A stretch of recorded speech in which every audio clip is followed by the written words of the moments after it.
Most professionals think the danger ends once automation slows down. They assume that if AI stops improving at its current pace, pressure on white-collar roles will ease.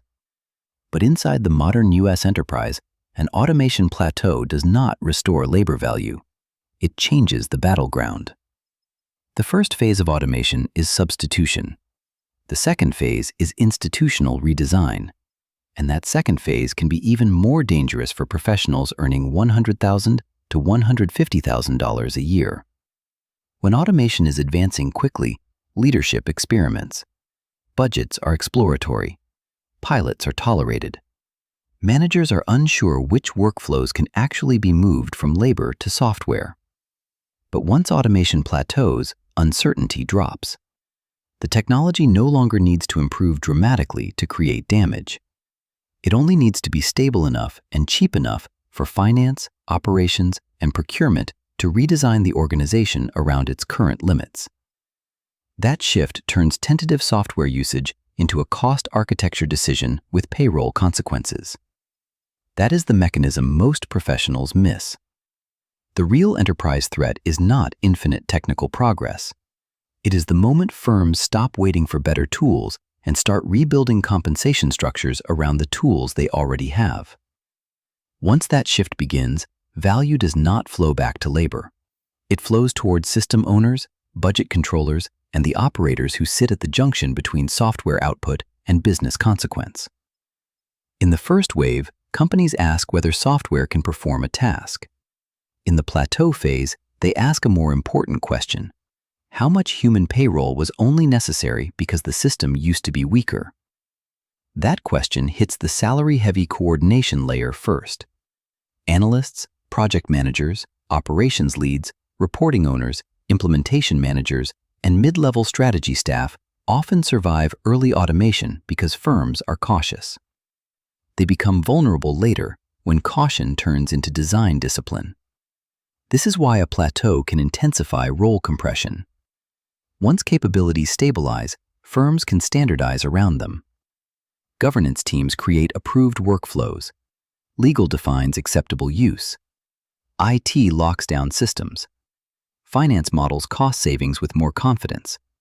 Procurement negotiates annual contracts. Executive teams stop treating automation as an innovation story and start treating it as infrastructure.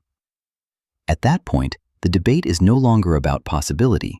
It is about organizational entitlement.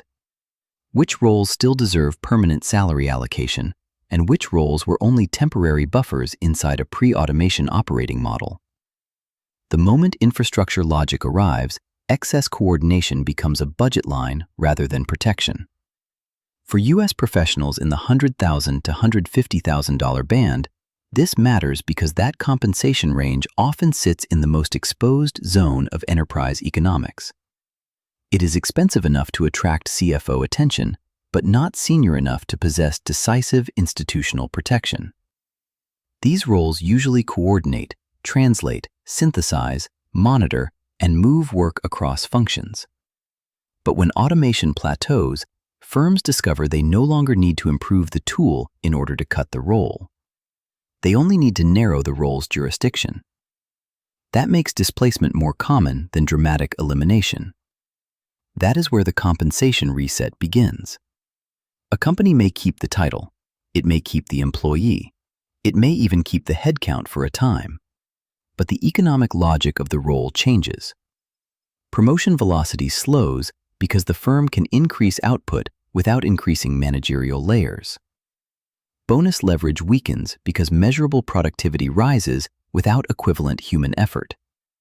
Internal bargaining power falls because the worker's contribution becomes easier to benchmark against software-assisted peers. The role remains visible, but its pricing power deteriorates. Survival and leverage stop meaning the same thing. This is not the same as saying automation has failed. In many cases, plateau is exactly when capital wins. The enterprise does not need a perfect system. It needs a dependable one. Once the tool is dependable, human effort gets reassigned upward into exception handling, escalation control, vendor management, and policy enforcement. That often means fewer people controlling larger systems, while the broad middle loses the old justification for headcount density. There is also a second-order effect that matters more. When automation plateaus, management stops rewarding experimentation and starts rewarding compliance.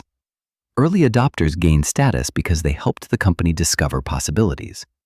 Later, advantage shifts toward people who can operate inside hardened workflows without creating risk. The premium moves away from creative tool use and toward control over approvals, exceptions, and consequences. Knowledge becomes less valuable than authority. This is why many professionals misread the next phase. They think the winning move is to become better at using AI. But once automation plateaus, usage skill becomes widely distributed. Basic fluency stops being rare. The scarce asset becomes decision rights.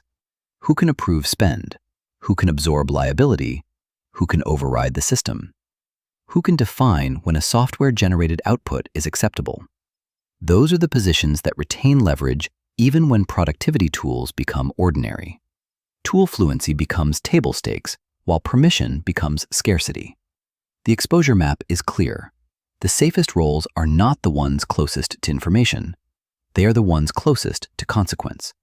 If your job mainly organizes inputs, summarizes findings, tracks projects, standardizes communication, or translates across teams, a plateau does not protect you. It gives the organization time to redesign around less of you. If your role controls budget, risk, legal exposure, customer liability, or irreversible decisions, your position is harder to compress because the cost of being wrong is borne by a human authority structure.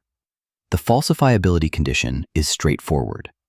This analysis weakens if plateaued automation leads firms to expand mid-tier compensation, rebuild managerial layers, and reward coordination roles at the same rate seen before system adoption.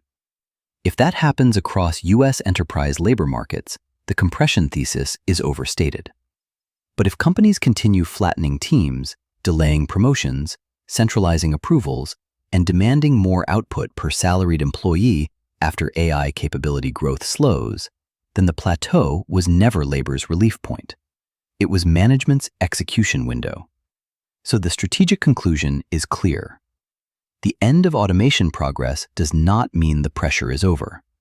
It means the experimentation phase is over. And once experimentation ends, enterprise capital codifies savings, narrows discretion, concentrates authority, and reprices roles whose value depended on friction, delay, or coordination density. The professionals who remain protected will not be the ones who merely understand the tools. They will be the ones whose absence creates financial or legal consequence that software still